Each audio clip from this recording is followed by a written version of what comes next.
Eu queria primeiro agradecer, né, ao doutor Alcino, né, que vai nos contemplar com essa aula de hoje sobre a hipertensão arterial sistêmica no âmbito da atenção básica, né, para que facilite o nosso trabalho como médico da atenção básica, nos dê oportunidade de aprender mais, de ter um conhecimento. Esse ano foi um ano muito difícil, onde a gente trabalhou muito e pouco estudou sobre outras coisas que não fossem Covid, né? E nossa formação é sempre importante que a gente sempre esteja atualizando essas informações e a nossa formação como médico da atenção básica. Então, queria apresentar o doutor Alcino, que é médico cardiologista, especialista em hipertensão arterial, o doutor Antenor, que também é cardiologista, intervencionista, e ele está, nesse momento, participando das teleconsultorias que está acontecendo da atenção básica, né, com os médicos da atenção básica nas UBS. Como a maioria já sabe, nós temos 32 UBS participando da teleconsultoria, com as especialidades de cardiologia, endócrino, psiquiatria, urologia, ginecologia e mastologia. E então, assim, temos 19 pessoas participando, né? Não é um público muito grande, mas eu sabia que não iam termos tantas pessoas por causa do horário de trabalho. Eu não sei se o senhor sabe, doutor Alcino, doutor Antenor, mas as nossas UBS funcionam até as 7 horas da noite, né? Então, muitos médicos estão ainda se deslocando, né, dessas UBS para suas casas. Pronto, doutor Alcino, a palavra é sua. Obrigado. Então, eu queria agradecer a oportunidade de poder participar. Eu acho que é uma luta que a gente tem constante em relação ao tratamento da hipertensão, porque é uma doença extremamente comum, mas ao mesmo tempo é uma doença que é muito relegada, por todos, na verdade, no sentido de que é a doença que mais mata do ponto de vista de doença isolada no sistema cardiovascular, e ao mesmo tempo a gente não consegue, nenhum país consegue atingir as metas que devem ser recomendadas. Então, no Brasil, a gente estima que a gente atinge uma meta em torno de 30% do controle da hipertensão. É muito pouco, né, de metas terapêuticas que a gente atinge. Eu fiz especialização no Dante Pazanese em hipertensão, cardiologia geral, ecocardiografia e hipertensão. E na seção de hipertensão, que é uma seção específica de hipertensão do Dante, eu fiz um trabalho de acompanhamento de pacientes hipertensos, diabéticos e deslipidêmicos. E a meta que a gente alcançava naquele momento era em torno de 40% só de todos esses fatores. Então, ou seja, num serviço especializado, numa seção especializada, a taxa de controle ainda é muito baixa. Então, isso se reflete de forma tardia nos índices que a gente tem muito aumentados de infarto e de acidente vascular cerebral, principalmente, mas também de insuficiência cardíaca, insuficiência renal.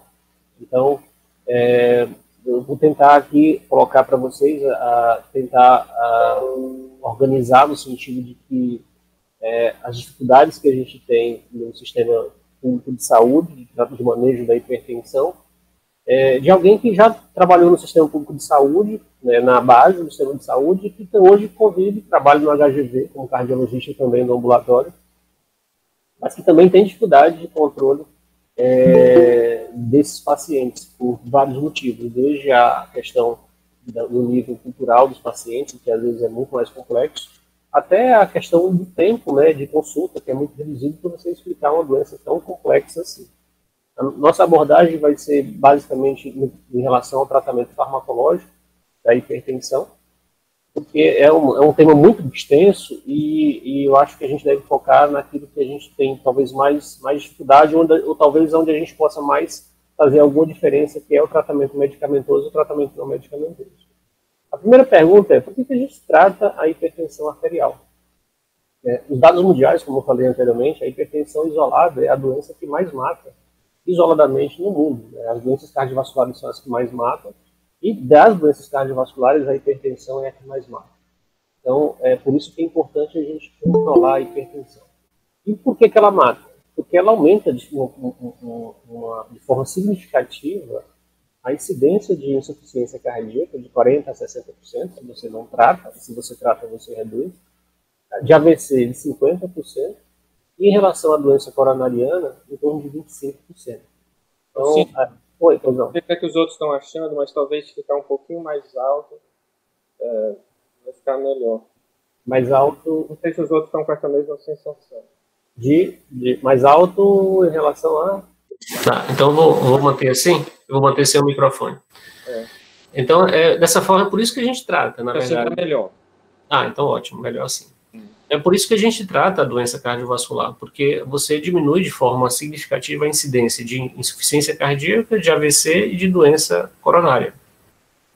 Bom, e é importante uma coisa que é sempre lembrada, que em todos os congressos, em todos os trabalhos, a discussão sobre a questão da inércia terapêutica.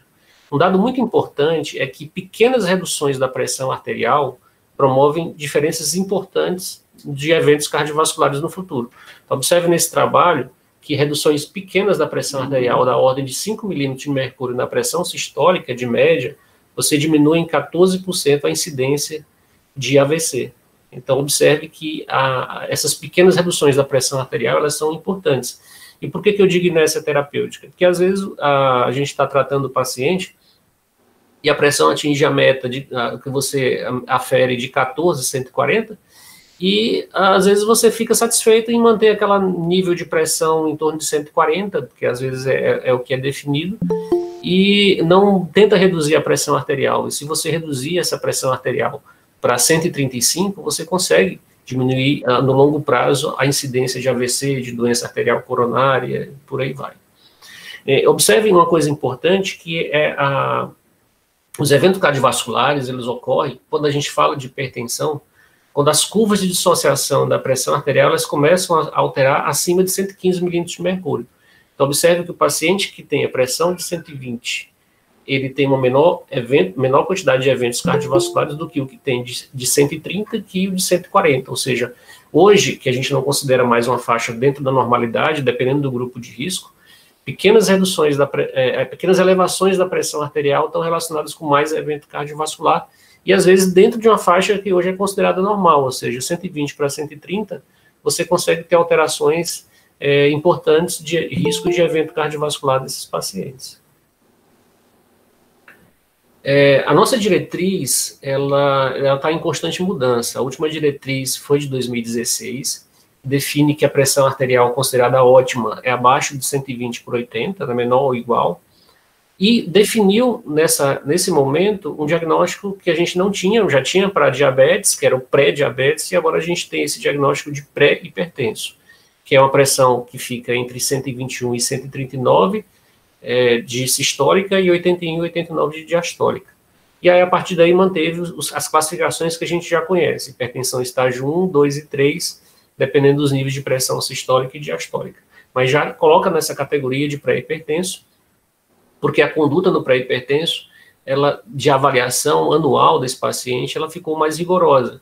Então, pacientes que mantêm adultos com pressão abaixo de 120 por 80, esses pacientes devem ser avaliados a cada 2 anos. O pré-hipertenso, a avaliação, ela deve ser anual. Então, a nossa diretriz teve esse cuidado. Uma outra coisa importante que a gente vê com muita frequência são os cuidados que a gente tem ou não tem na medida da pressão arterial no consultório.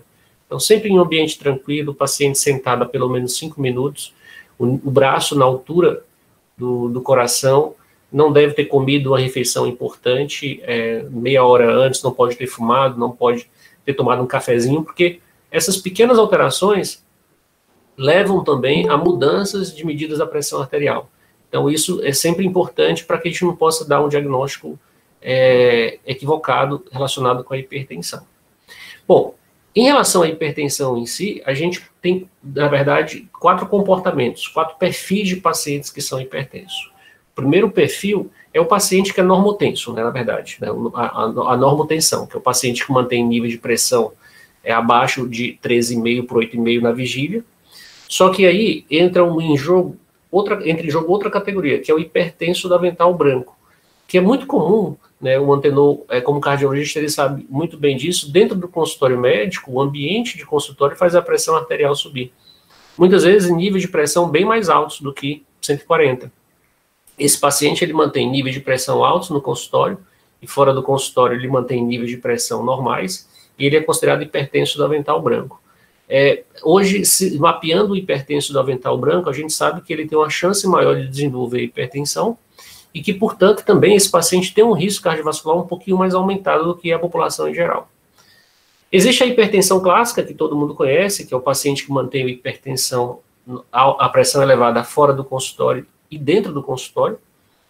E existe a hipertensão mascarada, que é aquele paciente que mantém níveis de pressão altos fora do consultório e quando entra no consultório médico a pressão baixa.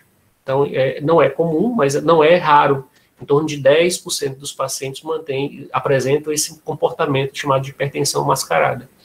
E dentro do paciente que é hipertenso, existe uma mescla com o avental branco. Ou seja, o paciente ele já é hipertenso e quando entra no consultório a pressão se eleva mais ainda. É por isso que é importante hoje, a gente sabe cada vez mais que a medida casual da pressão arterial, que é a medida dentro do consultório, ela precisa ser validada também fora do consultório. E aí é importante no PSF a enfermeira aferir a pressão, muitas vezes antes da consulta ou em outro momento, né, para que a gente possa definir o diagnóstico correto. Para sair desse diagnóstico de hipertenso do avental branco, que muitas vezes não requer tratamento, ou mesmo da hipertensão mascarada, para a gente poder identificar. Esse grupo de pacientes corresponde a mais ou menos 30% a 35% de hipertensos. Então, essa seria a forma ideal da gente conseguir monitorizar esse paciente através de exames, mas principalmente, né, com a MAMAPA e MRPA, mas principalmente com a aferição fora do consultório médico para a gente definir direitinho o diagnóstico do paciente. Bom, em geral, essa é a diretriz brasileira de hipertensão. Ela difere um pouquinho da organização que é feita pelo Ministério da Saúde, mas essa aqui é validada pela Sociedade Brasileira de Cardiologia. Então, o paciente que ele já entra no serviço de emergência como emergência hipertensiva, ou seja, pressão sistólica acima de 180 ou diastólica acima de 120, ou com sintomas de infarto, AVC, dissecção de aorta, esse paciente é um paciente à parte, ele deve ser encaminhado para o serviço de emergência. Existe uma grande discussão se existe de fato urgência hipertensiva, porque só o nível de pressão não define necessariamente um tratamento imediato, define a necessidade de um tratamento mais breve, mas imediato para encaminhar para um serviço de emergência ainda é uma grande discussão.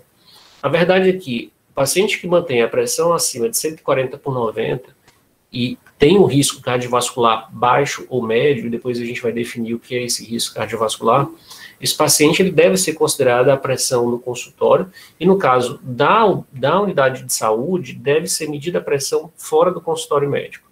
E sempre a aferição da pressão em pelo menos uma semana entre uma medida e outra, para que a gente possa excluir alguns diagnósticos que entram, como, por exemplo, efeito de medicamento, transtorno de ansiedade, ou condições clínicas que podem estar relacionadas com o aumento da pressão arterial naquele momento.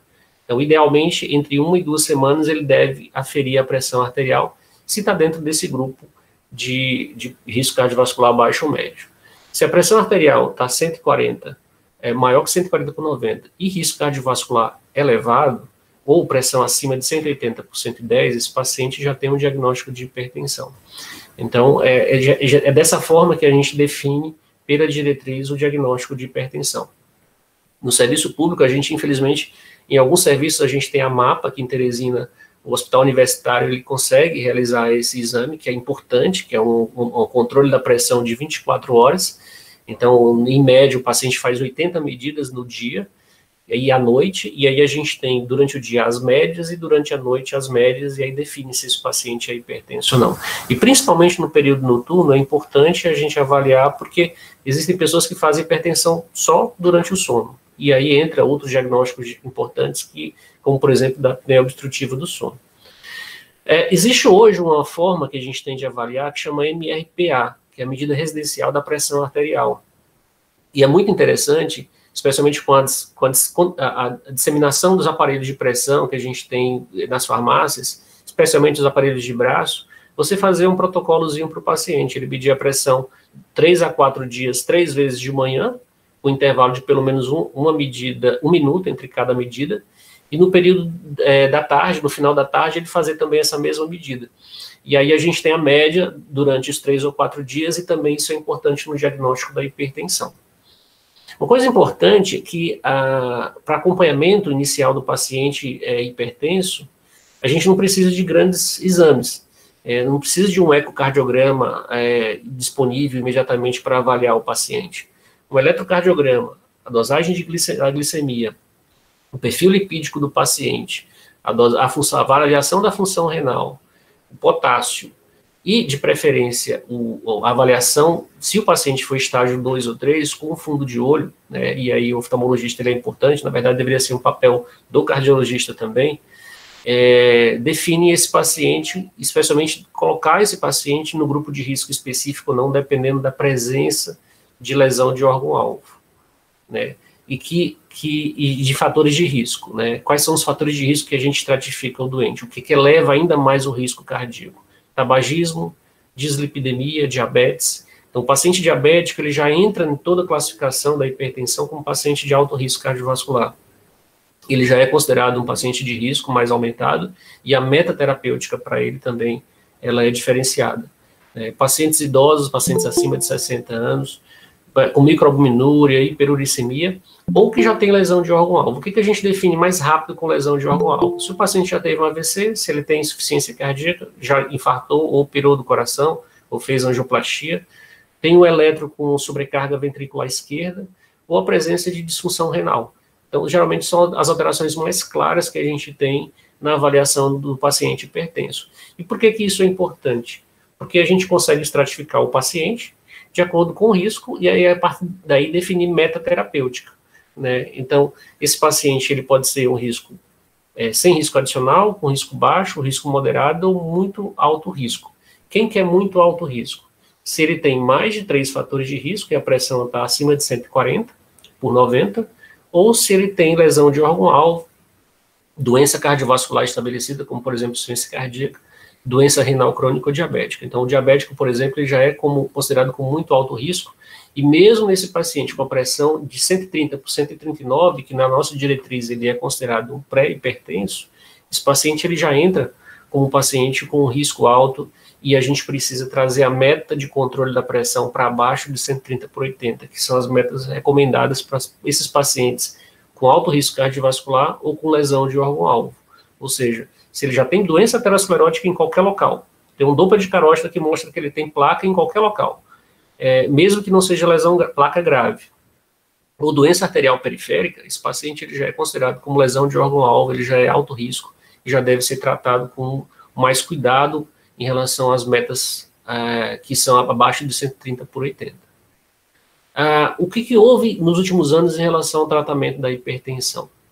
Na ausência de lesão de órgão-alvo significativa ou de doenças cardiovasculares renais, a gente esperava 3 a 6 meses para mudança de estilo de vida e tratar no paciente que era hipertenso grau 1. E aí a gente tratava ou não esse paciente. Ou seja, se ele tinha uma pressão de 145/89 e não tinha lesão de órgão-alvo, não tinha nenhum outro fator de risco adicional, a gente esperaria 3 ou 6 meses e mudança de estilo de vida. Agora não. Esse paciente ele já tem pressão arterial acima de 140/90, a diretriz americana já recomenda que esse paciente ele deve ser tratado. A diretriz brasileira deve estar mudando, talvez nesse ano, no começo do próximo ano, também com recomendações mais agressivas de controle da pressão arterial. Mas, considerou hipertensão estágio 1, esse paciente vai precisar de uso de medicamento, exatamente para diminuir essa inércia terapêutica e a gente conseguir controlar a hipertensão. O país que mais controla a hipertensão no mundo é o Canadá. Em torno de 60% dos pacientes mantém a pressão dentro do alvo, mas o sistema de saúde do Canadá é muito diferente do nosso. Mas no Brasil, infelizmente, a gente não tem um controle muito ruim, abaixo de 30% de controle da pressão arterial nos hipertensos. Voltando para o tratamento farmacológico em si, que é o alvo dessa aula, o objetivo dessa aula, felizmente a cardiologia é uma especialidade que tem evoluído muito em termos de terapia medicamentosa. a gente observa que na década de 50, 60 surgiu a hidroclorotiazida, depois, na década de 70, o propanolol, na década de 80, a nifedipina, na década de 90, a losartana e captopril, mais ou menos, na década de 80, 90, a losartana, e 2002, a losartana, e basicamente são as últimas drogas no tratamento. Os inibidores diretos da renina, eles entraram, mas depois saíram, já praticamente não se utiliza mais. Então, os BRAs são as últimas drogas no tratamento da hipertensão arterial, de fato. Né? Lembrar sempre que os diuréticos, eles já entram há muito tempo no tratamento da hipertensão, porque o mecanismo da hipertensão, ele varia, né? Pode ser por atividade adrenérgica aumentada, pode ser por hipervolemia, atividade renina-angiotensina aumentada, mas os diuréticos sempre eles estão lá no tratamento da hipertensão, ou como primeira medicação, ou como primeira associação. Então, uma prescrição em que existem 3 medicamentos e um deles não é diurético, ela precisa ser muito justificada, né? Porque geralmente o diurético é a segunda medicação a ser introduzida no tratamento da hipertensão. E especialmente, isso ocorreu nos últimos 20 anos, num estudo chamado ALHAT, que comparou a clortalidona com a amlodipino e o ramipril. Então, drogas de primeira linha no tratamento da hipertensão, e mostrou que no longo prazo, as taxas de eventos cardiovasculares eram idênticas nesses 3 grupos, ou seja, diurético, no caso a clortalidona, era tão bom quanto o IECA e era tão bom quanto o BRA, como bloqueador de canal de cálcio, no tratamento da hipertensão. E aí ressuscitou o diurético no tratamento da hipertensão. Existe uma diferença entre a hidroclorotiazida e a clortalidona em termos de potência. Realmente a clortalidona é um diurético mais potente, tem uma ação de 24 horas mais eficaz, e que, portanto, ela é a droga utilizada nos grandes estudos quando se utiliza diuréticos. Mas a hidroclorotiazida tem o seu papel, e mesmo a dose de 12,5, que é uma dose pequena, mas ela tem o seu papel no tratamento da hipertensão. O que a gente quer no tratamento da hipertensão medicamentoso? A gente quer utilizar uma droga que tenha poucos efeitos colaterais, né, e que tenha o máximo de eficácia possível, né, eficácia no controle da pressão. Então, esse seria a combinação ideal. Eu consegui encontrar uma droga que tivesse uma boa eficácia e ausência de efeitos colaterais. Acrescento ainda medicamentos que pudessem ser tomados só uma vez ao dia. Aí seria realmente uma droga ideal. Uma vez ao dia, poucos efeitos colaterais com boa eficácia. Quais são os princípios gerais desse tratamento? O que a gente tem que obedecer para tratar o paciente com medicamento? Ele deve ser eficaz por via oral, ele deve ser bem tolerado, permitir a administração em menor número possível de tomadas diárias, né, de preferência para aqueles pacientes que utilizam medicamentos de dose única diária, esse é o ideal. Iniciar com as menores doses efetivas possível, podendo ser aumentadas gradativamente. A diretriz europeia de hipertensão, que foi lançada em 2018, ela tenta, especialmente esse último item, ela já tenta, mesmo nos pacientes hipertensos do estágio 1, em que você quer uma meta terapêutica mais agressiva, já tenta iniciar medicamentos em doses pequenas, mas em associação. Então, já é uma recomendação mais recente, provavelmente deve constar na nossa diretriz. O que a gente deve respeitar quando introduz um medicamento antihipertensivo? Respeitar um período mínimo de 4 semanas, salvo em situações especiais para aumento de dose, né, substituição da monoterapia ou mudança de associação de fármacos. Instruir o paciente sobre a doença hipertensiva, porque eu acho que o papel nosso também, embora a gente tenha pouco tempo trabalhando no serviço público, né, de orientar o paciente sobre a doença, porque é uma doença assintomática, mas que mata, e mata muito. E considerar as condições socioeconômicas de cada um. A gente tem drogas fantásticas utilizadas uma vez ao dia, com a relação vale-pico muito boa, mas infelizmente essas medicações elas são inacessíveis, são medicamentos mais caros. Felizmente, nos últimos anos no SUS a gente tem disponibilizado de medicamentos que a gente tem conseguido ter um controle mais adequado da hipertensão. Primeira coisa é a gente individualizar o paciente, né, no tratamento da hipertensão. Não dá para comparar um paciente que é um paciente estressado, mas com nível de pressão de 154/96, com um paciente obeso, diabético, tabagista, com esse nível de pressão de 154/96. É óbvio que esse paciente tem muito mais risco cardiovascular de AVC, de infarto, de insuficiência cardíaca, de doença renal, retinopatia, nefropatia e por aí vai. Então, sempre é importante a gente individualizar. O que eu quero dizer com isso? Que não é um número. A hipertensão, ela é muito mais do que um número. É você trazer o paciente para as metas que você deseja. Não apenas metas de pressão arterial, mas metas de perfil lipídico, de abandono do cigarro, de controle metabólico em geral.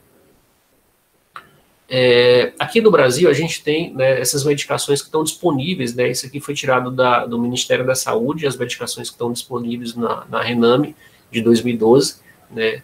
A gente tem os diuréticos tiazídicos, né, a hidroclorotiazida é um diurético tiazídico mais utilizado no Brasil, nessa dose de 12,5 e de 25, e é importante, no caso da hidroclorotiazida, a gente citar que a dose de 50, ela não é mais preconizada no tratamento da hipertensão. Porque uma coisa importante da hipertensão é o seguinte, que é uma curiosidade, quando você dobra a dose, você não dobra o efeito antihipertensivo. Você aumenta em torno de 20% a potência antihipertensiva.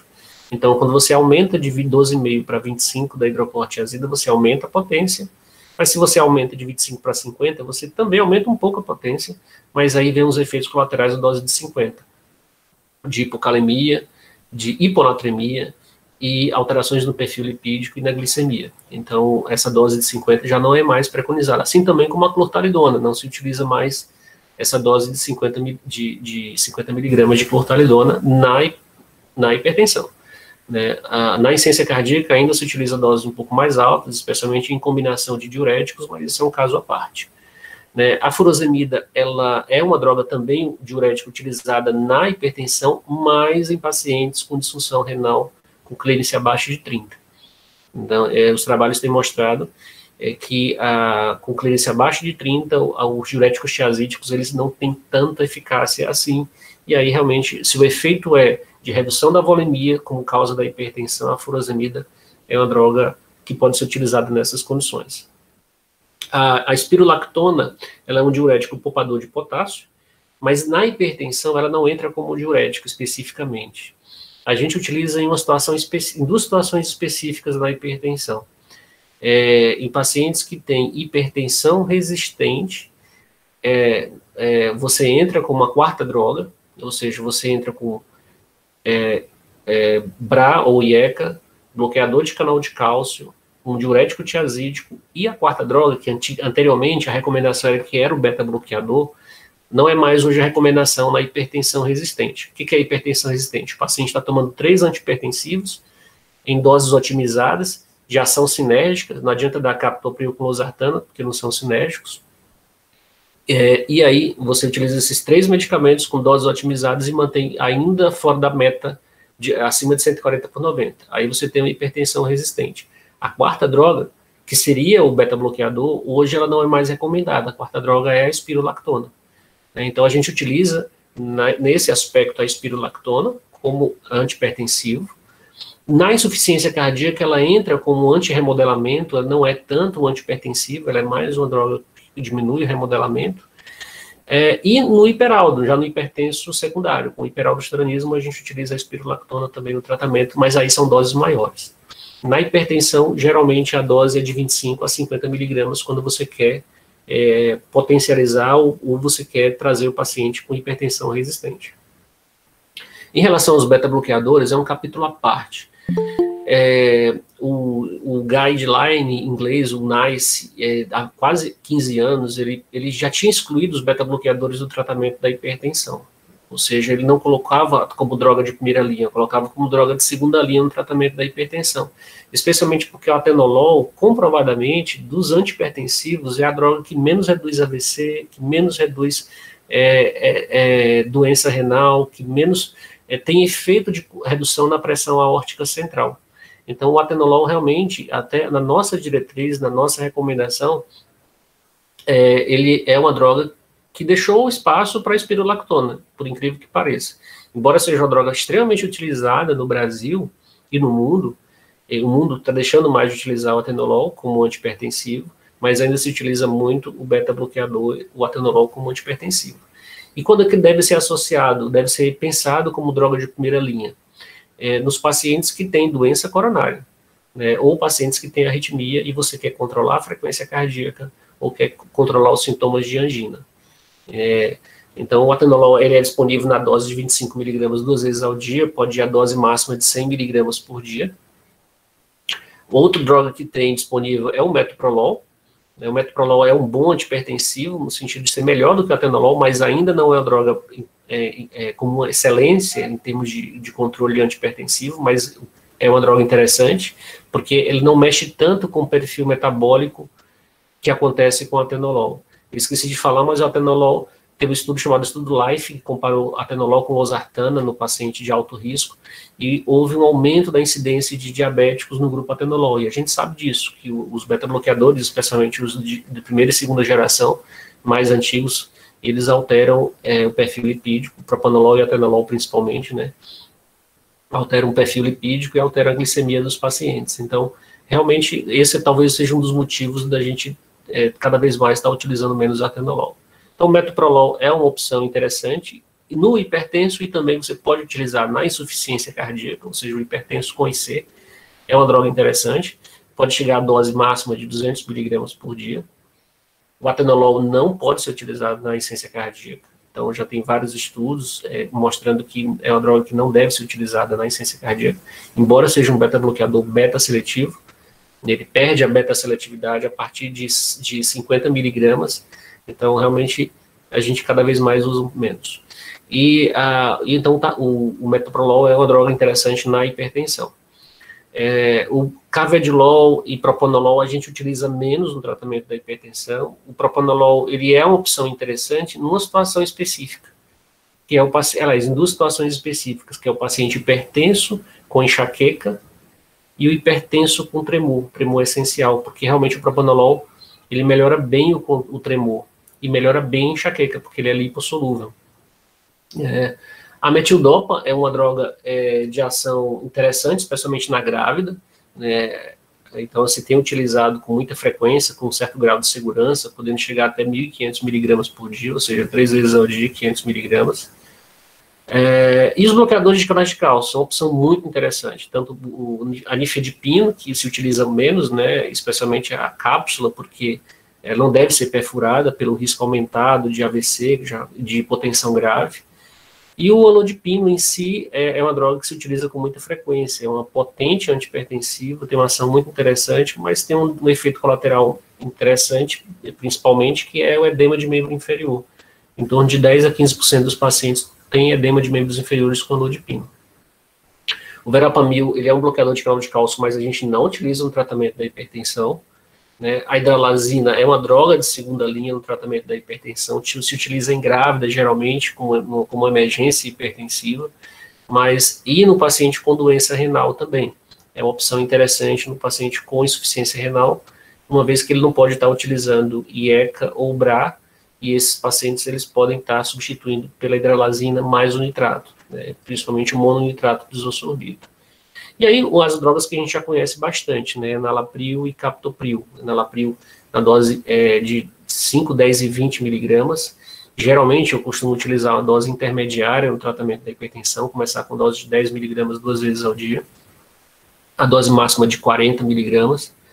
E o captopril, apesar de ainda ser muito utilizado, é uma droga complexa porque deve ser utilizado 3 vezes ao dia. Então, tudo que você consegue aumentar a quantidade de tomadas diárias, você aumenta a adesão do paciente, isso é muito claro, né?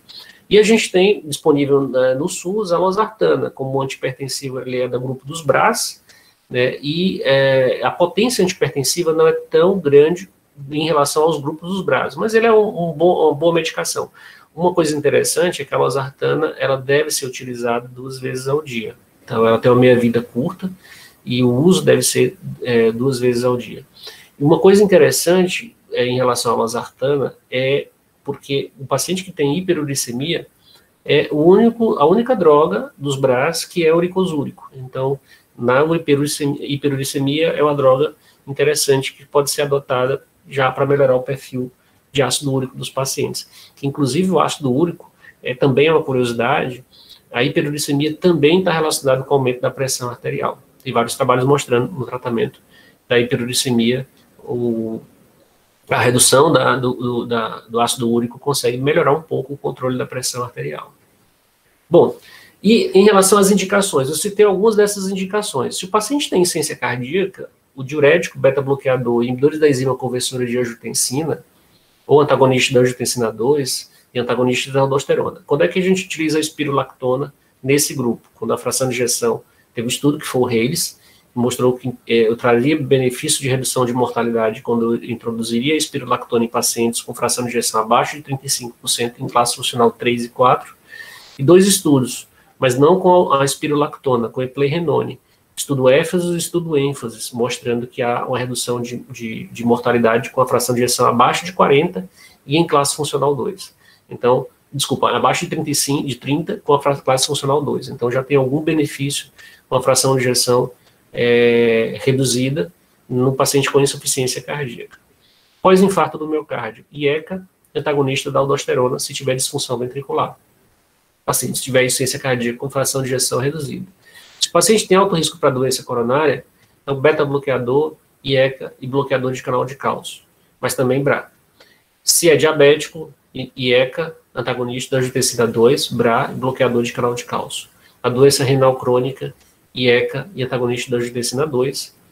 Prevenção e recorrência de acidente vascular encefálico, diurético, IECA ou BRA. Hipertensão isolada no idoso, que a gente vê muito comumente, né? Às vezes o paciente de 80, 90 anos procura a gente no consultório com a pressão sistólica muito elevada. Esses pacientes, eles respondem bem com diurético, mas o cuidado do diurético no idoso em relação à hiponatremia, especialmente os tiazídicos, a furosemida apenas como antihipertensivo, a gente não costuma utilizar nesses pacientes, não é um bom antihipertensivo, isoladamente, né, sem ter disfunção renal. Ou então os bloqueadores de canal de cálcio. O bloqueador de canal de cálcio para o idoso é muito bom. Então a gente consegue controlar melhor a pressão arterial. O grande problema que a gente tem, e isso é uma discussão mundial, é aquele idoso que chega no consultório, isso a gente tem visto muito frequentemente, com a pressão de 170 por 80. Né, o que a gente vai fazer? A gente sabe que se vai reduzir muito a pressão diastólica, a gente está relacionado com o aumento da mortalidade. Então a pressão diastólica não deve ficar abaixo de 70 de recomendação, no paciente coronariano, especialmente no paciente muito idoso. Então, essa é uma grande discussão que a gente talvez seja alvo de outras discussões no futuro, que é o controle da hipertensão no paciente idoso. Então, quais são as possíveis combinações de medicamentos que a gente tem?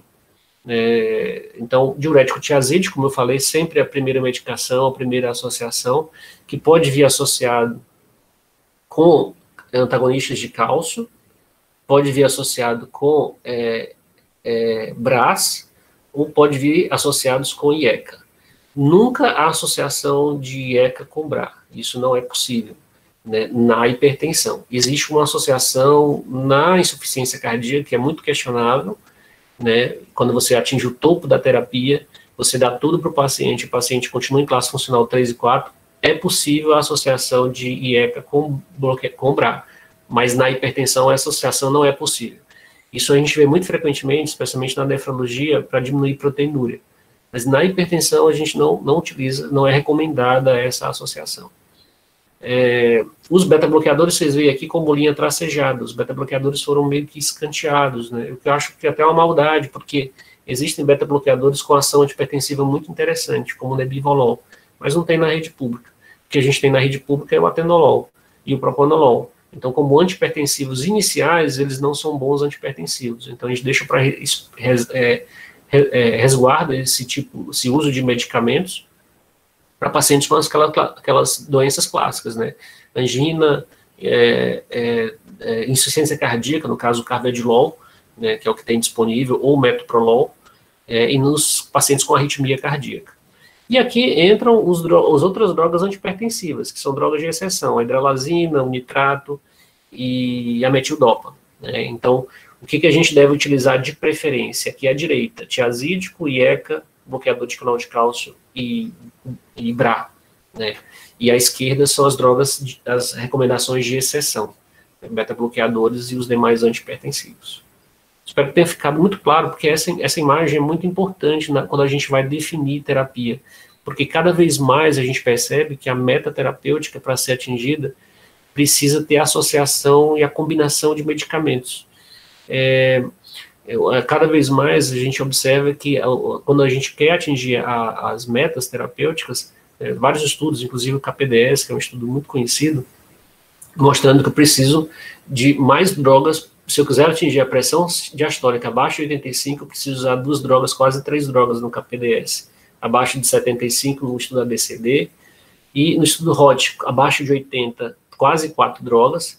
E se eu quero manter uma meta terapêutica de pressão abaixo de 135 por 80, 4 drogas. Ou seja, quanto maior a associação de medicamentos, mais eu consigo atingir a meta que eu desejo. Porém, isso também está relacionado com mais efeitos colaterais e menor adesão do paciente pela quantidade de comprimidos.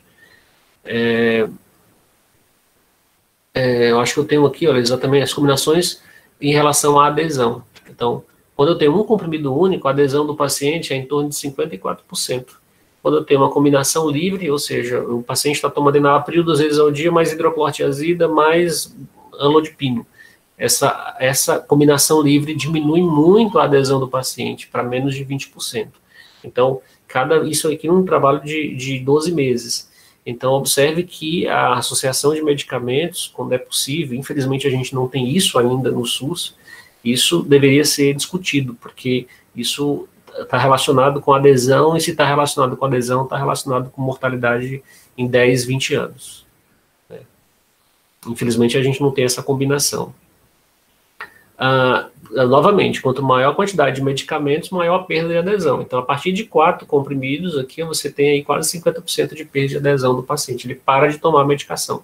A gente conhece muito bem as queixas dos pacientes no serviço público de que está tomando muito medicamento, está dependente do remédio, aquele remédio está provocando gastrite, está com dor no estômago. Então, tem muitas justificativas para o paciente deixar de tomar.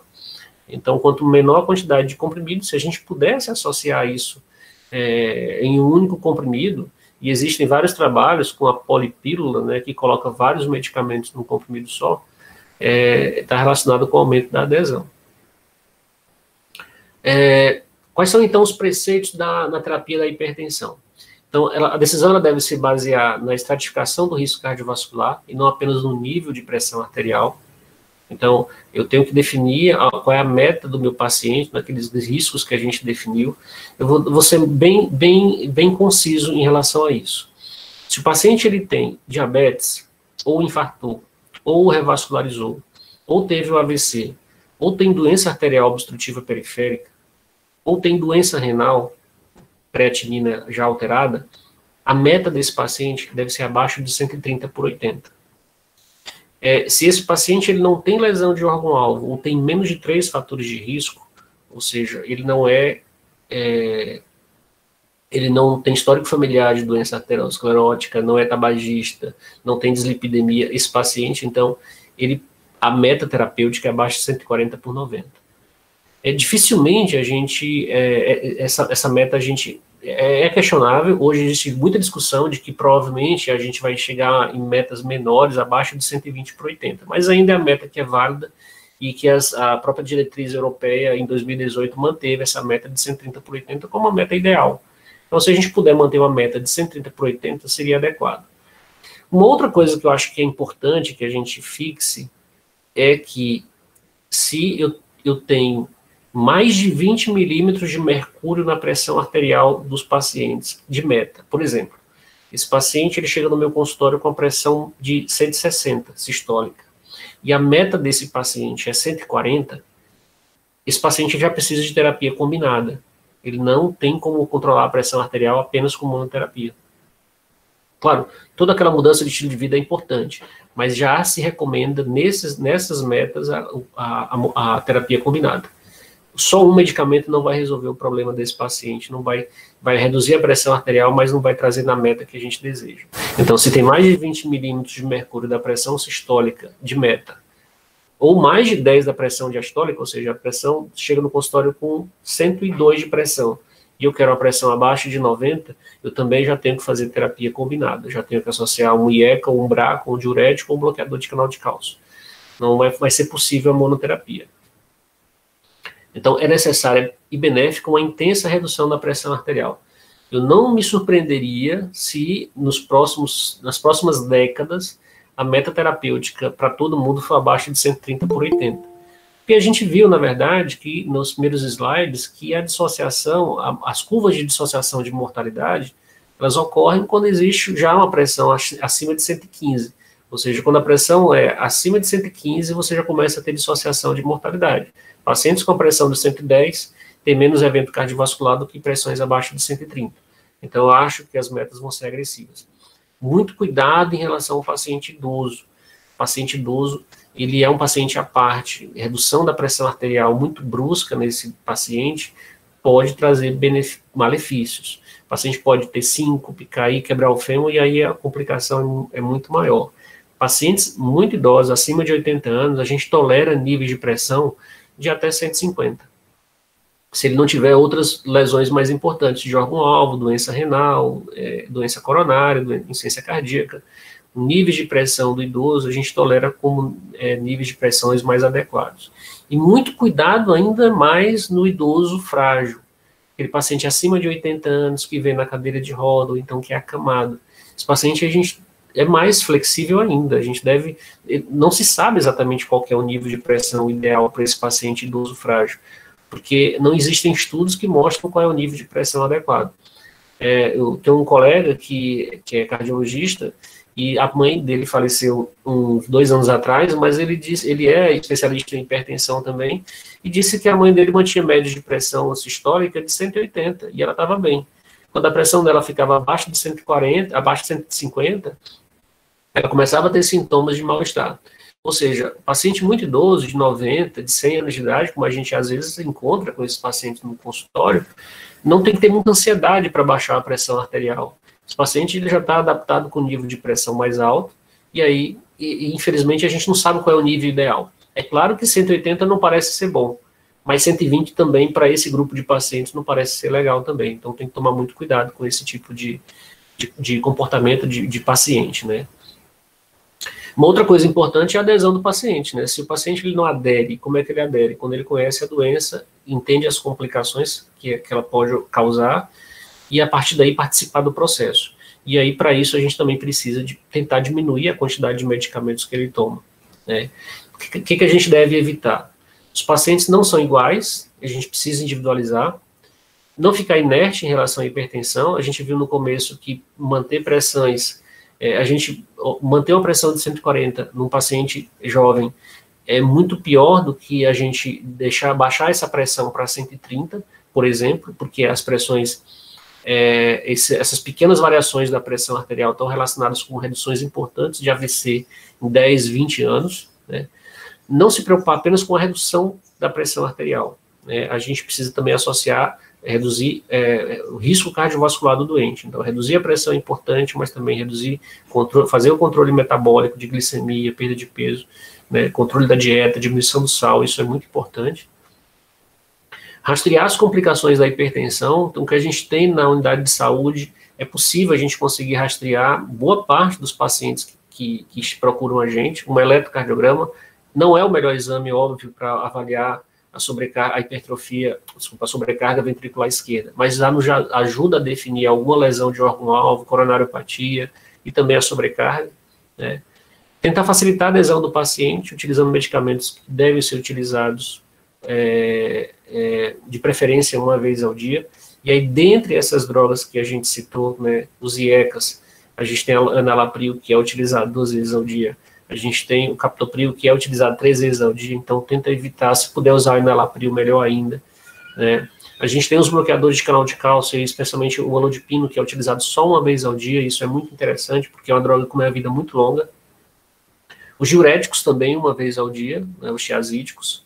E os BRAs, que a gente tem a losartana, que é utilizada 2 vezes ao dia. Então, tentar facilitar e diminuir as tomadas do paciente. né? E sempre tentar chegar na meta que você estabeleceu para os pacientes. Então, acho que isso é importante. Eu trouxe uma curiosidade, porque eu sempre falo isso, porque é muito interessante. O Roosevelt, ele era hipertenso, né? Tá aqui ele ao lado do Churchill, do Stalin, na Segunda Guerra Mundial, né? E ele tinha uma ficha clínica de evolução dele, observe, que ele era um paciente já hipertenso, né? Ele tinha uma hipertrofia, sobrecarga ventricular esquerda e proteinúria no proteinúria no exame de urina e no eletro uma sobrecarga ventricular esquerda em 44. No dia D, que foi a tomada na Normandia da Segunda Guerra Mundial, a pressão dele, observe que a pressão basal dele aqui era em torno de 170, 180, a pressão sistólica. E na Normandia, na invasão da Normandia, que foi a virada para a Segunda Guerra Mundial, com o começo da derrota dos alemães, a pressão dele chegou a 250. Depois ele ganhou a guerra, a pressão se manteve bem elevada. No dia da reeleição dele estava tranquilo, então a pressão ainda continuava elevada, em torno de 200, mas bem mais abaixo de 250. E aí depois ele faleceu de AVC. Ele teve um AVC hemorrágico, né?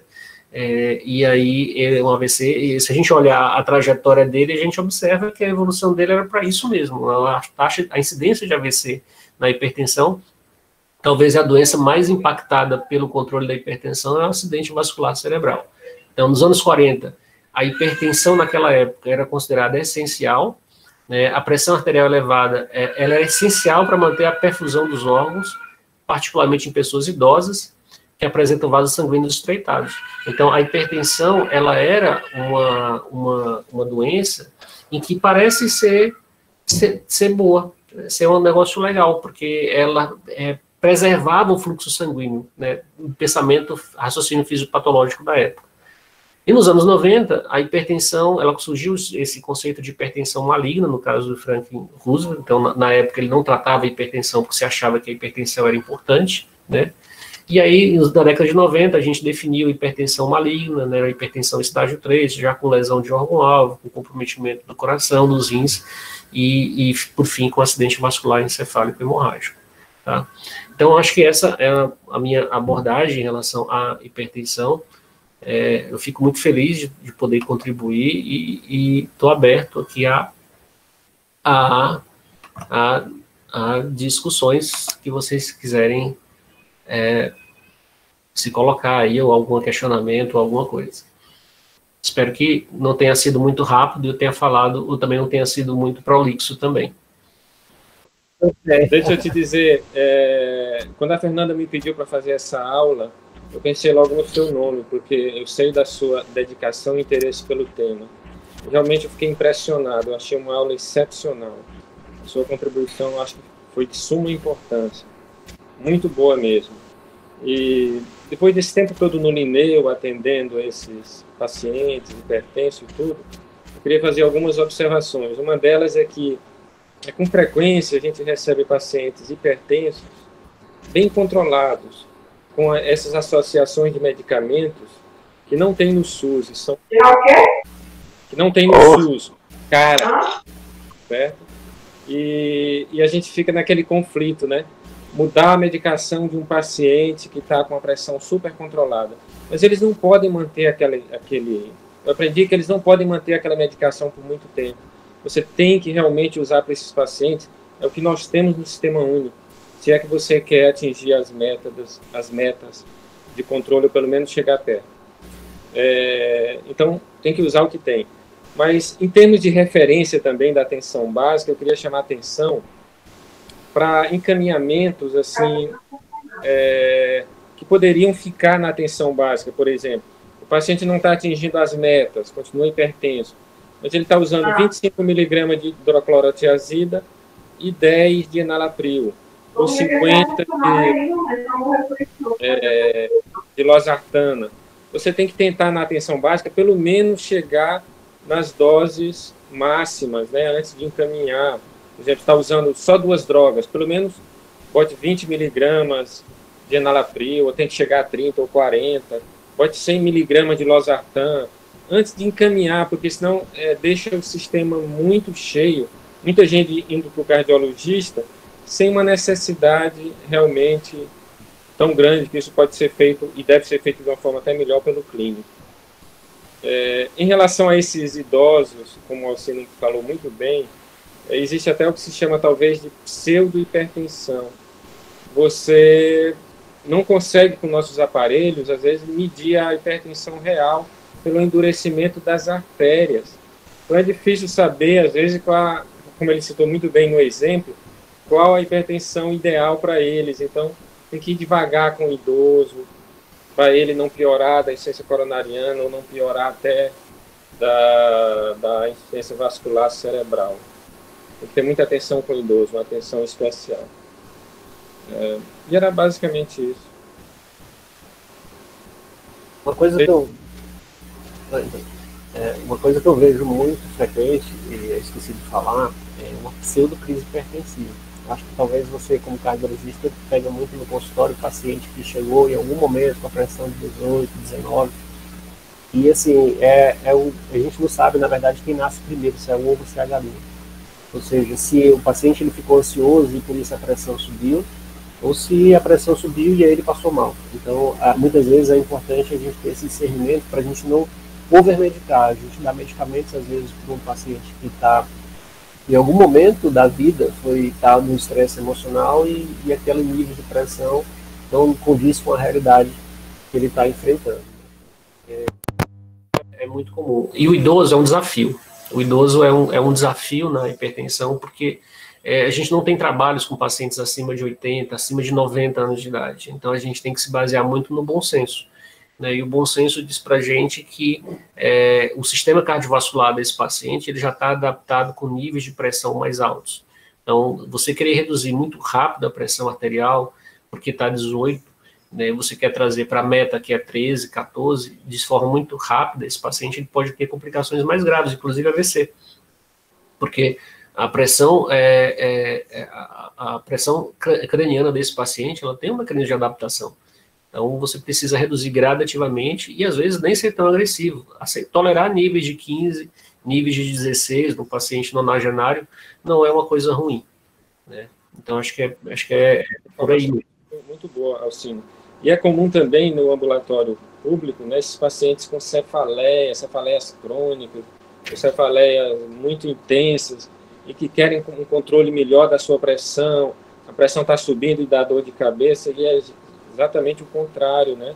É a cefaleia crônica que está levando esses aumentos de pressão. Exatamente. É o efeito Tostines, né? Tostines, que se lembra daquela propaganda, né? Tostines vende mais porque é fresquinho porque vende mais, né? Então, muitas vezes, não é a dor de cabeça que causa não é a pressão elevada que causa a dor de cabeça, é a dor de cabeça que está causando a elevação da pressão. Então, frequentemente a gente pega isso, né? Eu estou com dor de cabeça, vou medir minha pressão, está alta. E não existe, de fato, uma correlação séria entre hipertensão e cefaleia. Não existe, infelizmente, né? Não existe essa correlação linear. Se eu tivesse de chamar a atenção dos colegas da atenção básica para o tratamento antihipertensivo, que eu achei que foi muito bem delineado pelo Alcino, eu chamaria a atenção para as doses dos medicamentos. Tipo, vamos tentar atingir, está com diurético, enalapril, ou diurético, losartana, vamos tentar atingir as doses terapêuticas antes de encaminhar. Eu já disse isso, mas isso é importante, porque isso pode ser feito pelo clínico com muita tranquilidade, né? Na verdade, o que a gente vê muito, assim, no Brasil, existe uma conduta muito comum, isso não é apenas no serviço público, é no geral, de que quem deve tratar a doença de pele, mesmo que seja uma micose, é o dermatologista. Né? Isso quem deve tratar a hipertensão é o cardiologista. Na verdade, não. 80% das hipertensões a gente consegue tratar otimizando a terapia com rodízio de medicamentos, ajustando a dose, acrescentando. Dificilmente a gente vai tirar um antihipertensivo, a não ser que o paciente tenha efeito colateral. Mas, por exemplo, ele está tomando enalapril, hidroclorotiazida, está com a dose otimizada, e você não consegue controlar a pressão arterial, você acrescenta uma terceira droga. Então, é mais ou menos assim que dá esse efeito. E aí a gente consegue controlar em torno de 70% a 80% das hipertensões. a minha concepção é que o hipertenso resistente, o hipertenso que tem outros fatores de risco associados, que tem lesão de órgão-alvo, aí eu acho que talvez esse paciente ele deve ser otimizado com o especialista e depois retornar para o controle na unidade de saúde. Esse seria o mundo ideal. A gente sabe que isso é muito difícil, às vezes, a gente conseguir isso na realidade do SUS. Mas a gente, hoje, felizmente, com as medicações que a gente tem disponíveis, a gente consegue ter um controle razoável da hipertensão.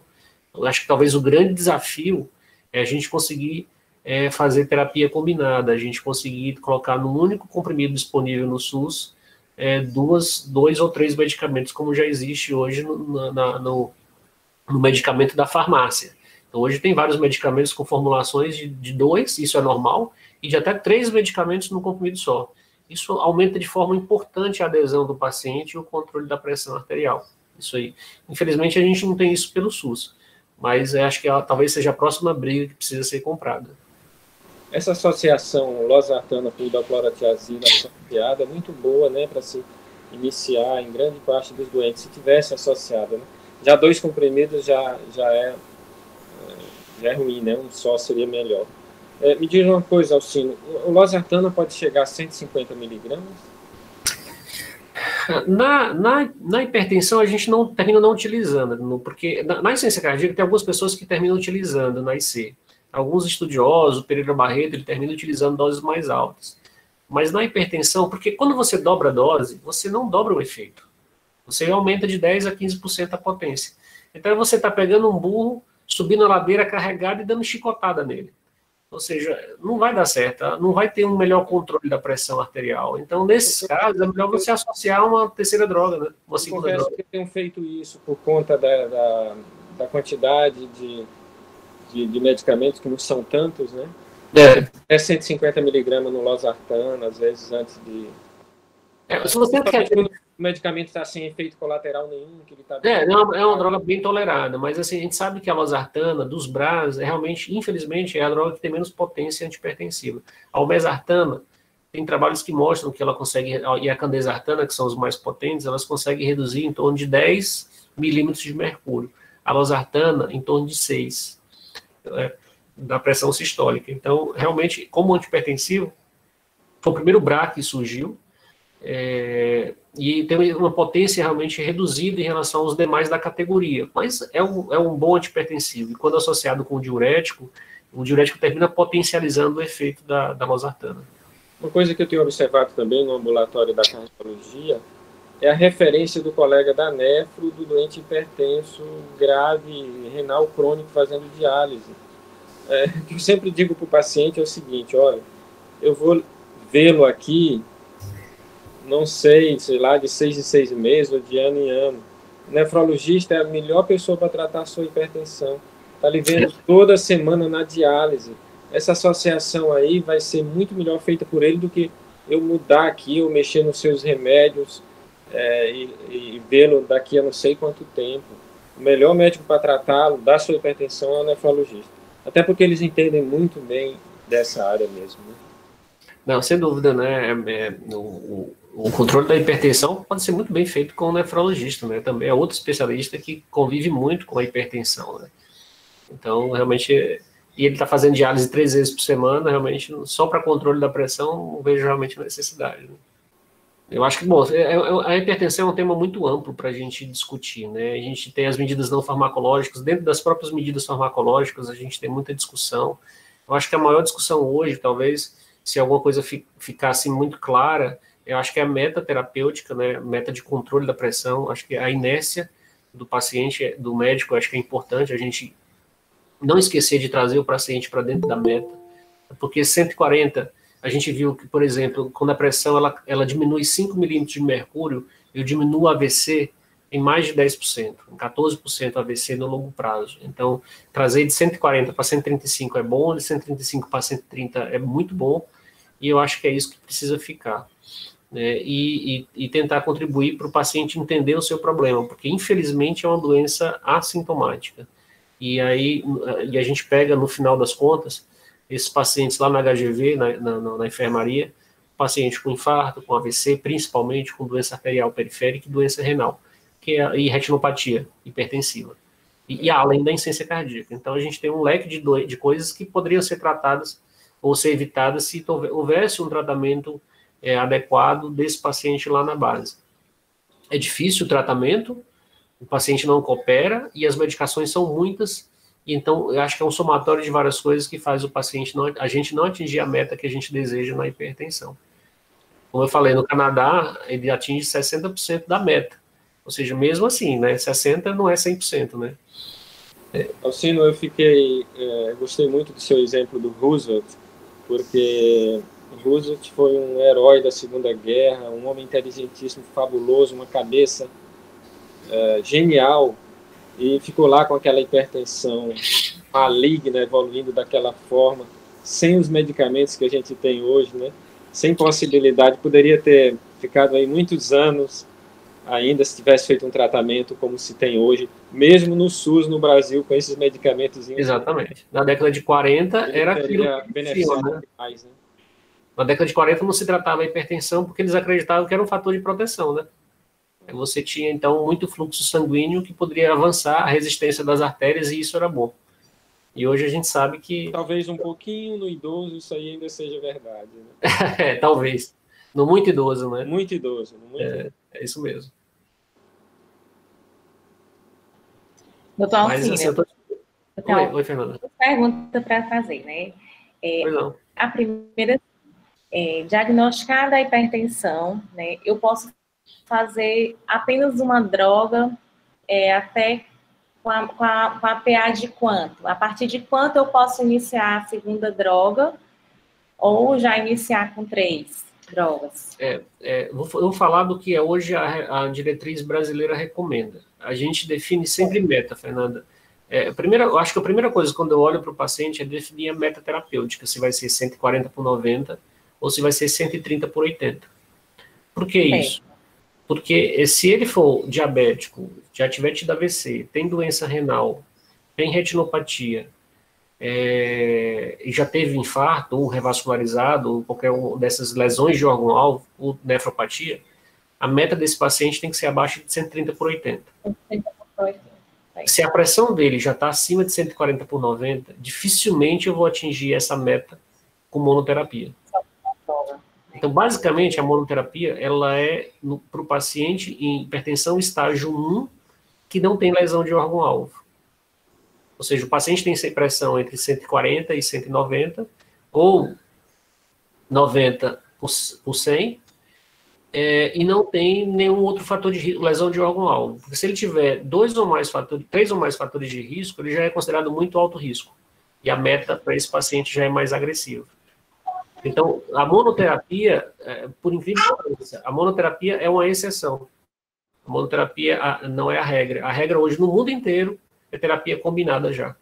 Na Europa já está se fazendo isso praticamente para todos os pacientes, né? A diretriz europeia de 2018 já definiu isso muito claro, né, como terapia combinada de medicamentos em dose pequena, mas no Brasil ainda a gente tem isso. Então, a meta, se o paciente aí, estágio 2 e 3, esquece. Esse paciente que tem a pressão acima de 160 ou acima de 100 de diastólica, esse paciente já vai fazer terapia combinada.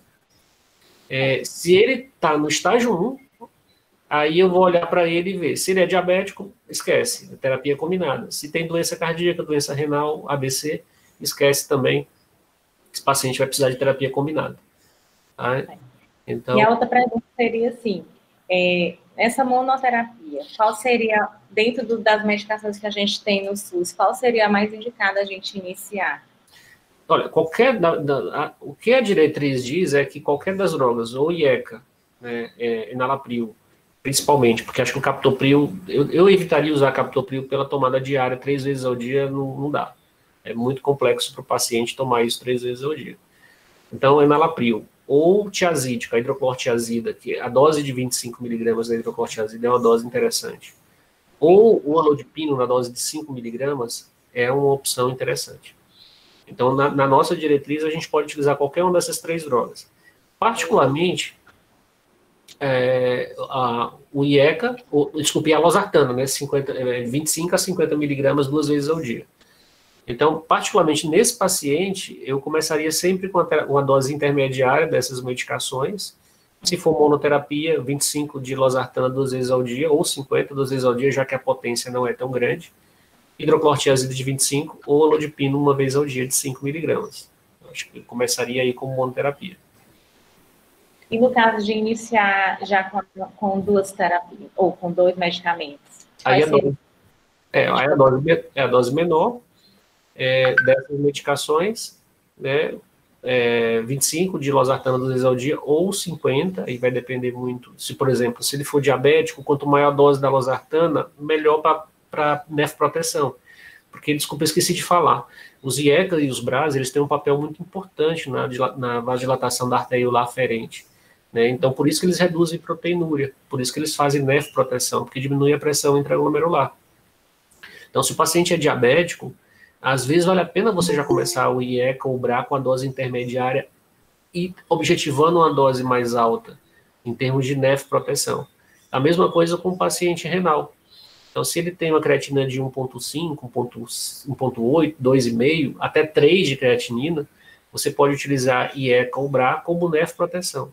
Tem vários trabalhos que mostram que você retarda a progressão da doença renal quando você introduz IECA ou BRA. Então, vai depender muito do perfil do paciente. Mas, geralmente, uma associação, por exemplo, de hidroclorotiazida de 25 miligramas, mais losartana, 25 2 vezes ao dia, ou 50 2 vezes ao dia, já que a potência da losartana não é tão grande, é uma opção muito interessante. E aí, se esse paciente retorna para mim, e aí com as avaliações devem ser feitas pelo menos, assim, de preferência depois de 30 dias. E esse paciente retorna para mim, passa para a enfermeira lá fora afere a pressão, e checa que a pressão está fora da minha meta.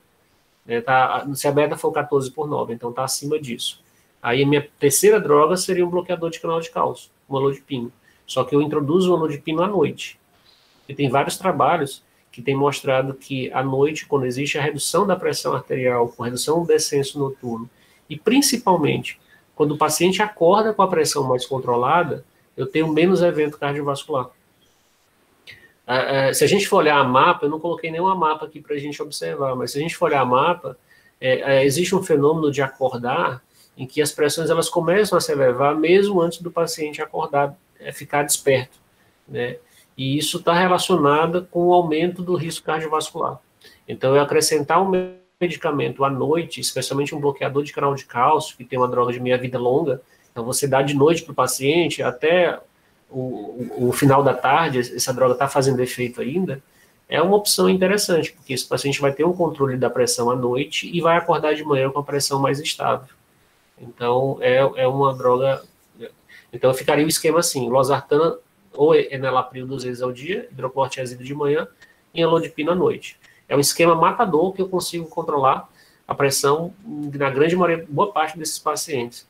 Lá no dantipasanese, esse trio é chamado trio de ouro, que é cobrar diurético e bloqueador de canal de cálcio. Infelizmente, o atenolol, ele não é uma droga que controla muito bem a pressão arterial. Teve um estudo chamado o estudo Café, que foi um braço no estudo maior chamado ASCOT. E aí o atenolol foi comparado com o olodipino, né, na redução de evento cardiovascular. E aí, ao longo dos anos, se mostrou que o atenolol não diminuía a AVC de forma significativa quando comparado com o olodipino. O olodipino diminuía muito mais a AVC. E aí foram olhar o que estava acontecendo. E aí viram que a pressão aórtica central ela não mudava com o atenolol, embora a pressão no braço reduzisse, ou seja, a pressão braquial era menor, mas a pressão na raiz da aorta não era menor com o atenolol. E o olodipino, a pressão braquial reduzia e a pressão na raiz da aórtica também reduzia. Foi por isso que se creditou a menor redução de AVC. Então, o atenolol, infelizmente, como antihipertensivo, ele não é uma boa opção. No Brasil, a gente tem isso com muita frequência, mas realmente não é uma boa droga. O guideline inglês, há 15 anos atrás, já tinha excluído o atenolol do tratamento da hipertensão. Pra você ter uma ideia. Possibilidade de... Porque a gente tem essa limitação do número de drogas, né? Sim. A potência do losartana e tudo.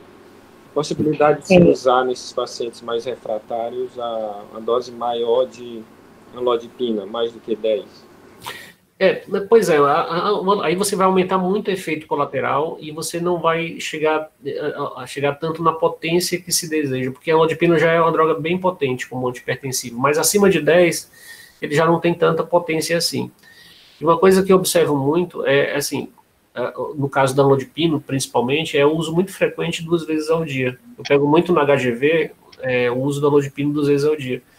E, na verdade, você termina gastando uma droga que tem uma vida bem longa, muito boa, e que só precisa ser usada 1 vez ao dia. Tem essa questão, e a dose máxima realmente ela deve ser respeitada, porque depois daquilo você vai ter mais, talvez, efeito colateral do que, de fato, um efeito hipotensor significativo. Então, quando você dobra a dose, você não dobra a potência. Essa correlação ela não é linear. Então, assim, é mais interessante adicionar uma nova droga do que otimizar essa droga?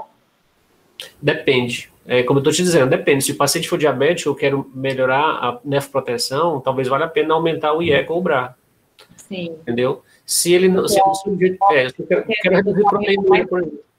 Eu quero reduzir proteinúria, então talvez seja interessante eu aumentar a IECA ou BRA. Se o paciente tem muito edema, é um paciente que tem uma insuficiência venosa, tem muito edema, reclama muito de edema, talvez seja interessante eu sair da hidroclorotiazida de 12,5 e ir para 25. Mas além de 25 não dá. A dose de 50 da hidroclorotiazida não se utiliza mais na hipertensão. A gente ainda utiliza na insuficiência cardíaca quando associado com a furosemida. Por incrível que pareça, a gente associa a furo com a hidroclorotiazida, porque uma é o diurético de alce e o outro é o diurético de túbulo. Então, a gente consegue potencializar o efeito da furosemida na insuficiência cardíaca. Mas na hipertensão, não se utiliza mais do que 25 de hidroclorotiazida. Então, depende. A sua pergunta depende. Os europeus, eles utilizam drogas em doses pequenas. No Brasil, a gente ainda tenta chegar na dose intermediária, pelo menos, porque não adianta, por exemplo, você dar 5 miligramas de enalapril 2 vezes ao dia, e aí não controla e você quer passar para uma segunda droga. Não, pelo menos chega na dose intermediária, de 10, 2 vezes ao dia, né, para poder otimizar. Aí, respeitando esse prazo de 1 mês para uma nova reavaliação. Isso. E para trocar ou acrescentar uma medicação, né? Exatamente. A diretriz, ela recomenda que você pode até trocar. Mas, assim, particularmente na minha experiência pessoal, claro, existe a resposta individual. A gente sabe que o negro responde melhor ao diurético e ao bloqueador de canal de cálcio, né? Inclusive, o próprio guideline americano, ele já coloca que negro deve tomar primeiro diurético e bloqueador de canal de cálcio. Mas o Brasil é muito miscigenado, então não dá para olhar para a pessoa e dizer que ela não tem um moreno e dizer que ele vai responder com bloqueador de canal de cálcio, porque existem muitas coisas envolvidas. Então, eu não utilizo muito dessa forma no Brasil. Acho que realmente tentar chegar nas doses intermediárias, pelo menos, para acrescentar uma segunda ou terceira droga. Em relação aos exames, né, complementares, eles devem ser feitos.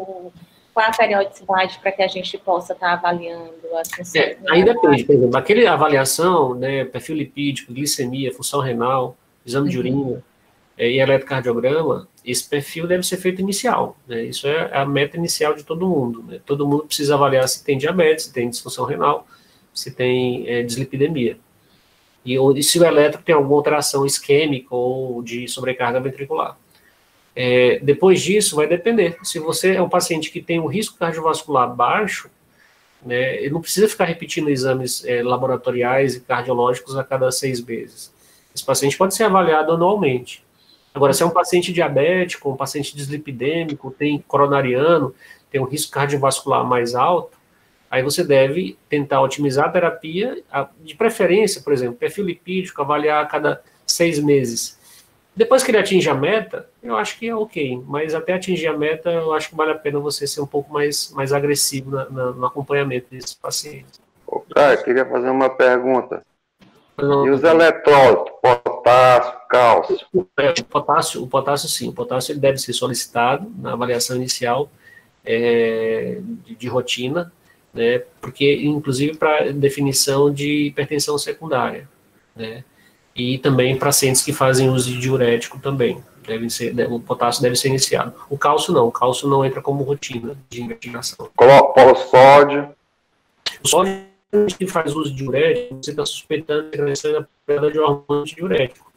Para hiponatremia, né, para acompanhamento, o diurético causa muita hiponatremia. Então, o sódio é um exame que você suspeita se vai ser apropriado, mas também... Não estou ouvindo, não estou escutando direito. O sódio, ele deve ser, não é utilizado como avaliação inicial. Ele deve ser mas o potássio né? Muito bem. É que na atenção básica, parece que não vem mais o antigo cloreto de potássio. E tem muitos pacientes que fazem uso da hidroclorotiazida, somente mais idosos, sabemos que ela dá uma depressão de potássio, né? E com isso o paciente começa a apresentar outros problemas, como fraqueza, queixa de dores, mal-estar, e você já vai entrar com outros, achando que é outra doença, outra medicação. O que é que você me diz? E por que que na atenção básica não se... Aliás, parece que não tem mais nem fabricação de cloreto de potássio, né? Se eu não me engano, eu acho que hoje mais é de uso hospitalar. Mas se você está usando um medicamento, no caso do diurético, e está com hipocalemia, você deve pensar primeira coisa, você deve pensar em suspender a medicação, porque apesar da reposição, mas você está dando uma coisa para combater o efeito de outra. Então, é interessante você tentar tirar o que está causando a hipocalemia. E uma coisa importante é, se ele está fazendo com uma dose pequena de diurético, porque 25 miligramas de hidroclorotiazida é uma dose pequena, e ele está com potássio abaixo de 3, esse paciente tem que ser pensado em hipertensão secundária. Tá. Normalmente, se a primeira dosagem de potássio está abaixo de 3,2, esse paciente não está tomando diurético, você tem que pensar também em hipertensão secundária. E se está abaixo de 3, tomando diurético, também tem que ser pensado em hipertensão secundária. Tá mais frequente? Como é? Para hipocalemia. Qual a causa mais frequente para hipocalemia e como deve ser investigado? É diurético.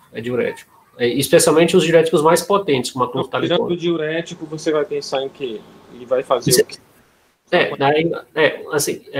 Aí você pensa em hiperaldo, né? É uma possibilidade de hiperaldosteronismo. Aquelas síndromes perdedoras de sais, né? As nefropatias com perdedoras de sal, né? E o hipotireoidismo também causa hipocalemia, é mais raro, mas pode ocorrer. Mas basicamente eu penso nessas possibilidades. Mas o diurético disparado é a causa mais frequente de hipocalemia. Agora, é interessante, assim, é a causa mais frequente, mas não é frequente, assim, a ponto da gente ver isso de rotina todo dia, entendeu? É uma coisa, não posso dizer rara, mas não impede a gente de utilizar comumente e a grande maioria dos pacientes se beneficiam com o uso do diurético, né?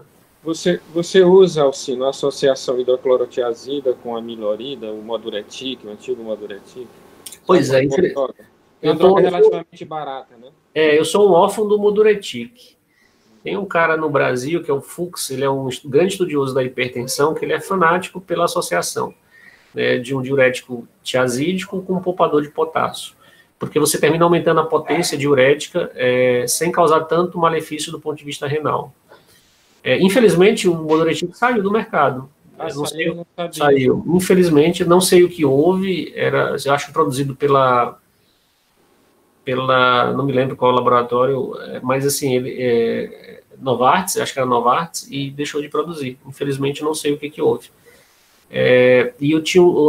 Aí, comercialmente, tem o Dilpress, que é a associação também de amilorida com hidroclorotiazida, com clortalidona, mas infelizmente também saiu do mercado. Não sei o que está acontecendo, se é o problema de sal no mundo, que não estão conseguindo produzir, não sei exatamente o que está acontecendo com a milorida. Agora, pensando em diurético, aí isso já fora do serviço público de saúde, um diurético muito interessante é a indapamida. Ele é um diurético tiazídico-like, ele não é um tiazídico em si, mas ele atua como se fosse um tiazídico, mas tem a grande vantagem, ele tem a potência da clortalidona, então ele atua 24 horas, mas não tem tanta perda de potássio como a clortalidona e a hidroclorotiazida, e nem altera o perfil lipídico e a glicemia como os demais diuréticos. Então, a indapamida, para mim, é um diurético muito interessante. Mas, infelizmente, não tem no âmbito do SUS, né? A dose da ibapamida vai até quanto? É 1,5, é a dose única. Dose única, né? É, 1,5. É o diurético mais prescrito nos Estados Unidos, é a indapamida. Você tem alguma coisa a falar sobre algo que eu li, que o diurético tiazídico, tipo hidroclorotiazida, piora ou desencadeia a diabetes? Sim. Alguma relação? Sim, existe. Isso é bem claro já, essa correlação do diabetes com os tiazídicos. Tanto é que... também, desculpa, só um minutinho, também com ácido úrico, né? Sim. O diurético, ele tem esses dois efeitos colaterais. Ele altera o perfil lipídico, então ele não mexe tanto no HDL, mas ele aumenta o LDL, e altera aumenta o ácido úrico, está relacionado com o aumento do ácido úrico. E qual a outra que você falou? A glicemia. Sim, existe correlação. Glicemia. Especialmente a dose, por isso que se deixou de utilizar na hipertensão essa dose mais alta de hidroclorotiazida de 50. Então não se utiliza mais, exatamente por haver uma piora do perfil lipídico, uma piora da glicemia, sem ter um aumento significativo na potência diurética. Certo. Então, aí no caso, na tensão básica, nós trabalhamos com pacientes de menores condições difíceis, assim, né, de comprar, de adquirir, às vezes na própria farmácia da atenção básica não tem, né, outros tipos de medicamento, de rever essa situação, né. Nessas reuniões como essas que nós estamos tendo hoje, nós deveríamos sentar e ver, tirar um proveito nessa situação. Ou seja, a questão da alimentação do próprio paciente com o uso desses medicamentos, né? E se o medicamento favorece numa parte e desfavorece em outra, qual o benefício que ele está tendo, digamos, a médio e a longo prazo, né? Talvez nenhum, né? Ou seja, a hidroclorotiazida está trazendo benefício em 6 meses, 1 ano, mas daqui a 2 anos ele entra no processo de uma diabetes. Ele desenvolve um excesso de ácido úrico, aí vai ter que entrar no halopurinol ou semelhante, vai ter que tratar a diabetes, que vai se agravar, que a diabetes, depois que aparece, a famosa diabetes, depois que ela se instala, pronto, né? Não volta mais atrás, né?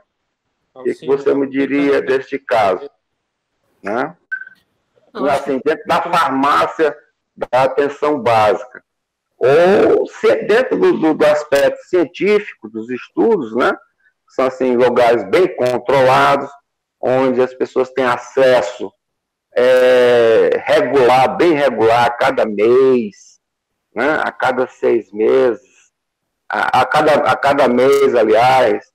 Já na nossa atenção básica, o paciente tem mais uma certa dificuldade, porque nós temos uma quantidade muito grande de pacientes que são hipertensos, diabéticos, muito grande, e não tem condições para você fazer aquele acompanhamento a cada 2, 3 meses. Demora um pouco mais, às vezes vai até 4 meses, devido ao volume de pacientes. Por quê? Porque nós temos outros pacientes, outras necessidades de saúde, de promoção, prevenção de saúde na nossa área. Não sei se você está entendendo o que eu estou falando, né? Nós não podemos ficar como o cardiologista, que é o especialista que está ali de perto, ele agenda aquele paciente a cada 15 dias, a cada mês, ou a cada 2 meses, a cada 3 meses, conforme a evolução dele da medicação. Então, em resumo, o que eu quero dizer é o seguinte: se a hidroclorotiazida realmente tem este efeito, né, de aumentar e desencadear a diabetes e também piorar, eu vejo muitos casos de pacientes com gota que passa por reumatologista, aí termina desenvolvendo insuficiência renal, porque vai tomar anti-inflamatórios todo dia, enfim. ele vai se agravando o seu estado de saúde. Não seria o caso, então, de fazer um estudo, digamos assim, mais localizado dentro da nossa área, né? Eu me lembro que quando eu fiz o curso aí de especialização em programa da família, no meu TCE eu defendi prevalência de hipertensão e obesidade. A gente viu lá na minha área que hipertensos até a faixa etária dos 60, 70 é bem alta, dos 70 para 80 cai rapidamente o número de pacientes hipertensos. Mas é porque cai, não porque eles fiquem bons, mas porque eles morrem de diversas patologias cardiovasculares, né? Os quais foi citados, derrame, AVC, hemorrágico, infarto, né? Enfim. O que você diria no caso? Se você entendeu o que eu falei? Não entendi. Na verdade, assim, acho que tudo na medicina... Deixa eu complementar aqui. Interessante a observação do colega, mas ele deixou a entender que o diurético tiazídico não deve ser associado no paciente diabético. Você concorda com isso? Não. Pois é, na verdade, assim, na medicina, tudo, acho que o caminho do meio sempre é um caminho mais interessante, o caminho da parcimônia. A gente, nos últimos anos, especialmente, a gente tem utilizado o diurético como tratamento antihipertensivo, como eu falei anteriormente, é a primeira medicação ou a primeira associação. Existe uma coisa chamada NNT, que é o número necessário para tratar. A partir do uso daquela medicação, você consegue reduzir quantos eventos, quantas mortes, quantos eventos cardiovasculares. O tratamento antihipertensivo, com qualquer dos antihipertensivos, ele consegue reduzir a morte cardiovascular, de qualquer causa, né, infarto, AVC, que são os principais. O uso do diurético, ele deve ser cuidadoso, especialmente com doses mais altas. Não se deve utilizar a dose acima de 50, porque tem-se evidência de que a dose da hidroclorotiazida acima de 50 aumenta a glicemia, aumenta o colesterol, e piora o perfil lipídico e não aumenta a potência antihipertensiva. Acho que isso precisa ficar muito claro. Na dose de 12,5 e de 25 miligramas, que é a dose preconizada, esse efeito colateral do diurético ele é bem reduzido. Em relação à hiperuricemia, pode ocorrer. Só que a gente não pode deixar de usar uma medicação porque ela pode causar. Se ocorre, a gente retira e procura outra medicação. Mas sempre, se a gente tem disponível esses diuréticos, essas medicações, a gente sempre tem que pensar no benefício, usar com parcimônia, e a partir daí a gente avalia no acompanhamento desses pacientes o efeito colateral. E em relação ao paciente diabético, não existe nenhum tipo de restrição, a gente deve utilizar, desde que a gente acompanhe e veja a evolução do paciente em relação aos fatores de risco cardiovasculares, entre eles o controle do diabetes e o controle do colesterol. Ou seja, não é uma contraindicação, é apenas um cuidado que precisa ter e avaliar se esses perfis, né, o perfil de colesterol, o perfil da glicemia está dentro da meta. Se está fora da meta, o que está acontecendo? Esse paciente está se alimentando de forma inadequada, parou de tomar estatina, ou é o medicamento que está causando isso, né? Então você tem que rastrear, porque a gente sabe que essas doenças são multicausais, né? O paciente ele é diabético porque usa medicamento às vezes inadequado, né? Ou está com controle inadequado do diabetes porque ele usa o medicamento inadequado, porque ele não consegue perder peso, porque ele não faz dieta adequada. E aí você condenar o coitado da hidroclorotiazida de 12,5 de 25, sem olhar se realmente ele está controlando os outros fatores de risco, acho que culpar o diurético antes de você dar o benefício da dúvida, né? A Joana perguntou qual a dose máxima do enalapril. A dose máxima é de 40 miligramas. O enalapril é uma medicação fantástica, né? Ela, assim, dos IECAs, é a droga que mais foi estudada no mundo em relação à insuficiência cardíaca. E, assim, tem um efeito de controle da pressão, redução de evento cardiovascular, utilizado após infarto, utilizado na insuficiência cardíaca, para proteção renal. É uma droga muito boa que está disponível pelo SUS. Então, é uma droga que eu gosto muito, né, de utilizar, e sempre não deixo de utilizar o IECA. Eu acho que a gente tem muito medo de dar IECA pela tosse. A taxa de tosse do IECA é em torno de 10, em alguns trabalhos até 15%, mas a gente não deixa de utilizar o IECA pelo efeito da tosse, porque o benefício é muito maior. Se ele tossir, você retira e pronto, troca por losartana e está tudo resolvido. Eu sou hipertenso, né, e tomo IECA. Então, até o momento, eu não tive tosse. E uma curiosidade é que a tosse, claro que ela acontece mais frequentemente no início do tratamento. A tosse, ela acontece mais no início do tratamento, mas muitas vezes, depois de alguns anos, o paciente pode ter tosse por IECA, infelizmente. Mas isso é raro, é mais comum mesmo no início. Eu gostaria de acrescentar que quando ela abriu, é frequente reações alérgicas, dermatológicas, né? Os IECA... Eu vejo muitos pacientes com queixas dermatológicas crônicas, e muito tempo, se você toma esse hipertenso, sim, você toma anelapil, toma, vamos suspender uns 6 meses. Desaparecem todos aqueles sintomas dermatológicos que ele apresenta, né? É interessante, é um fato que eu vejo na prática, né, do dia a dia. Os diuréticos e os IECA, eles aumentam a fotossensibilidade, né? Então, pode ocorrer realmente reações de pele, né? Eu acho que a gente pode encerrar, né, pessoal? Foi fantástica a contribuição do Alcino e a participação de todos vocês. Então, acho que dá para a gente despedir por hoje, né? E aí, até a próxima. Obrigado pelo convite e estou disponível aí quando quiserem, é só me chamar.